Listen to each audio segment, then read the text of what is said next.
How to fix heel pain. So possibly the most common mechanical pain in the foot that we get through the podiatry clinic is heel pain. So heel pain, and the most common cause of heel pain is plantar fasciitis. So plantar fasciitis is when we get inflammation of the ligament that runs from the heel to the toe, and we get inflammation in that ligament when it's strained beyond its ability to repair. So when we strain the foot, so usually what strains the plantar fascia is when the foot rolls in too far and the arch collapses. This puts too much tension in the plantar fascia, and you'll get little micro tears because it can't adapt to that strain, and then you'll get inflammation. So that's the most common cause of heel pain.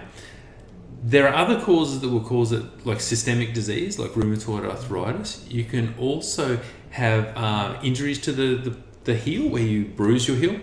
But by far the most common is plantar fasciitis. So how we fix plantar fasciitis is, if we work in reverse, we find out what the cause is. So the cause is too much strain in the plantar fascia. So if we work backwards and say, well, if we raise the arch up with a soft supportive insole, that will help to stop the arch from collapsing, so we won't strain the plantar fascia as much. If the foot rolls in too much, which is causing the arch collapse, we can support the foot and put it in a great shoe or a work boot to support the foot to stop it from rolling in. If our calves are too tight, what this does, it means that the ankle won't function properly. So for the ankle to function effectively when we've got a tight calf, it rolls our foot in even further.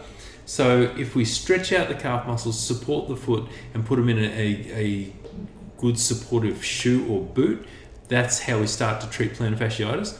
We also ice the foot, we rest the foot, we stretch the calf muscles, we roll out the calf muscles to make them more flexible, we release the muscles and try and get some elasticity back into the plantar fascia.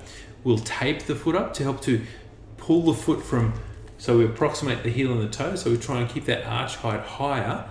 So with some tape under here, you can see it in another one of our videos, how to tape for plantar fasciitis. And that will help to relieve the tension in the plantar fascia temporarily, but it's like, if we think of it like if you break your arm and you wear a plaster cast, it helps it to heal. So that's the how we fix plantar fasciitis. Then moving forward, it becomes a lifelong sort of condition that can come and go. If you've got the foot setup that rolls in too far and you've got a tight calf muscle, then you're always going to be susceptible to plantar fasciitis. So we need to keep supporting the feet, wear good supportive shoes, and stretch out our calf muscles before we do any exercise or before we go to work. So that's how we help to fix plantar fasciitis in the podiatry clinic. I hope this helps, and I hope you have pain-free walking and working. Thanks. If you enjoyed this video, please like and subscribe to our channel. It's very simple to do and it really does help us out. If you need further information on the topics discussed, please follow the links in the description, and that will take you to our website where we've got more information on these topics. If you have a specific question that you'd like to ask, please comment in the comments section below, and we'll do our best to make a video to address your question. If you have any further comments or questions, you can find us at ergonx.com.au, and we look forward to seeing you in the next video.